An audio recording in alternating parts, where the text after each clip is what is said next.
Shalom Bapak Ibu, hari ini Kamis 1 Oktober 2020, kita akan membahas tentang kelahiran Tuhan Yesus.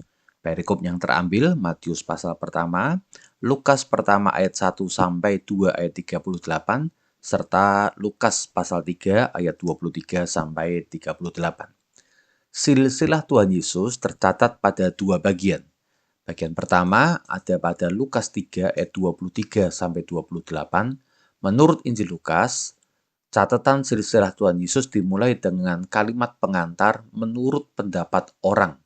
Karena Lukas menulis dari silsilah Maria, ibu Yesus, yang berarti menurut kata orang adalah anak Yusuf.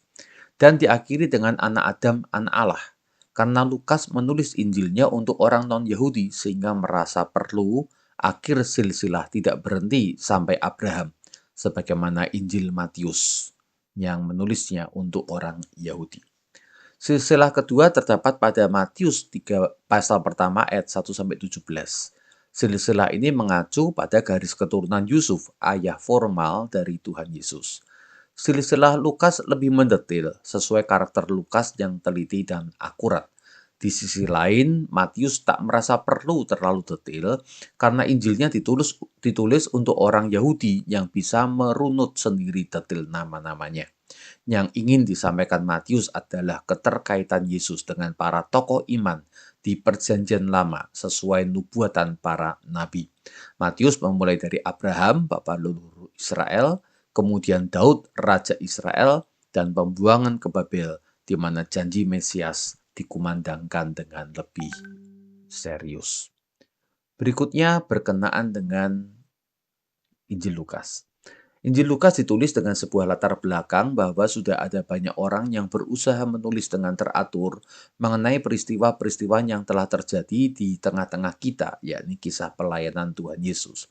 Mereka menulis sesuai dengan apa yang diceritakan kepada kita oleh orang-orang yang melihat sendiri peristiwa-peristiwa itu dari permulaan dan kemudian menyiarkan kabarnya.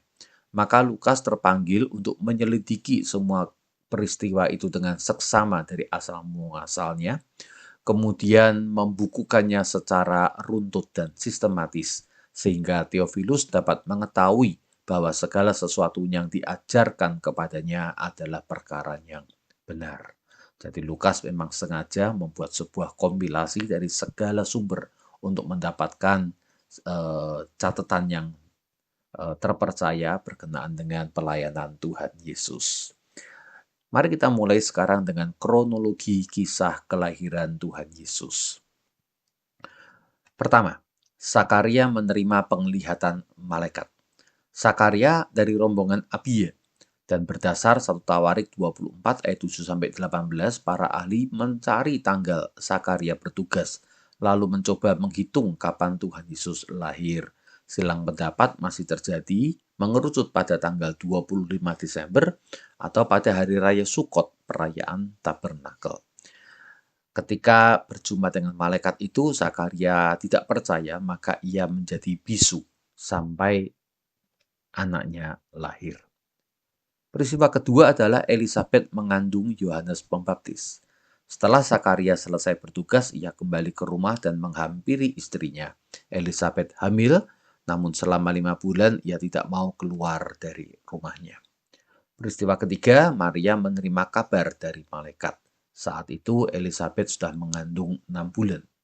Peristiwa keempat, Maria mengunjungi Elizabeth. Elizabeth tinggal di Yudea, mungkin di Yerusalem atau di Hebron, dan nampaknya Maria ingin membuktikan kebenaran berita malaikat tentang Elizabeth yang sekaligus meneguhkan dia yang sebagai seorang perawan harus mengandung. Tentu dia membutuhkan kekuatan daripada orang yang sama-sama mengalami perjumpaan dengan malaikat Gabriel ini. Maria ada di rumah Elizabeth sekitar 3 bulan. Dan berarti Elizabeth sudah hampir melahirkan, masuk kehamilan yang ke-9 bulan, dan berarti usia kandungan Maria sekitar 3 bulan juga. Peristiwa berikutnya, Maria pulang ke Nazaret dan Yusuf kebingungan. Saat Maria mengunjungi Elizabeth, Yusuf tidak tahu menahu mengenai kehamilan Maria. Ketika Maria kembali ke Nazaret, usia kandungannya sekitar 3 bulan, sehingga mulai terlihat kehamilan itu. Yusuf bingung Namun malaikat meneguhkan dia melalui mimpi dan Yusuf tetap mau mempertahankan Maria sebagai istrinya. Peristiwa berikutnya kelahiran Yohanes Pembaptis. Zakaria menuliskan nama anaknya dan seketika ia bisa berbicara lagi, kemudian Zakaria bernubuat mengenai anaknya ini. Peristiwa berikutnya, Yusuf dan Maria ke Bethlehem.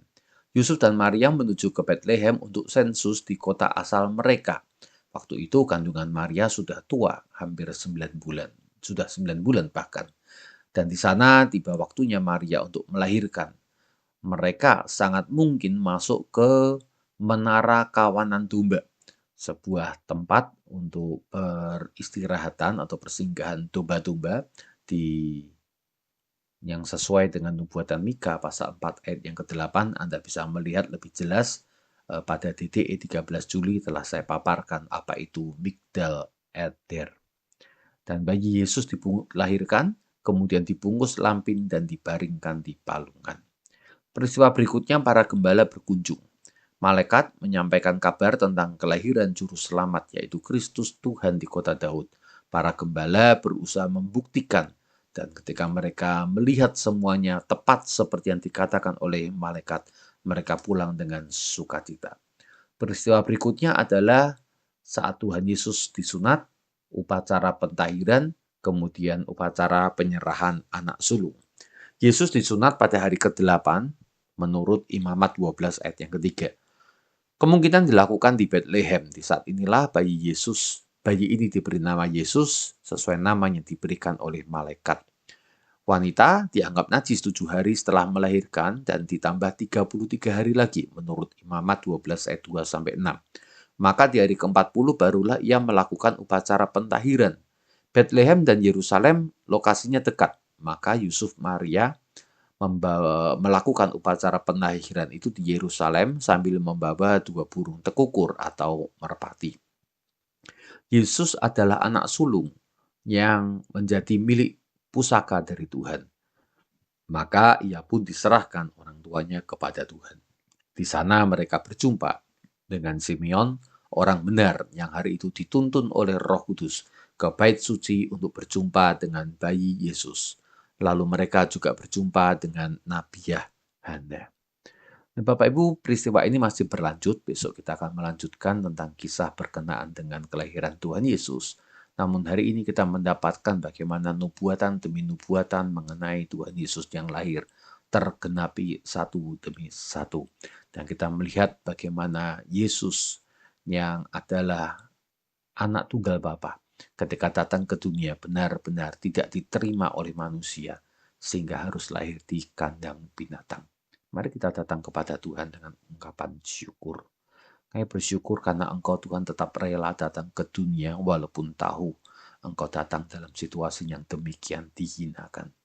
Kami malu Tuhan sebagai manusia yang justru menolak akan kedatangan Sang Pencipta kami. Namun kami bersyukur karena Engkau tetap datang untuk boleh menggenapi akan nubuatan para nabi untuk membawa keselamatan bagi umat manusia. Maka ya Tuhan, ajar kami untuk menjadi pewarta kabar keselamatan untuk seluruh dunia, untuk seluruh bangsa. Dalam nama Tuhan Yesus. Amin.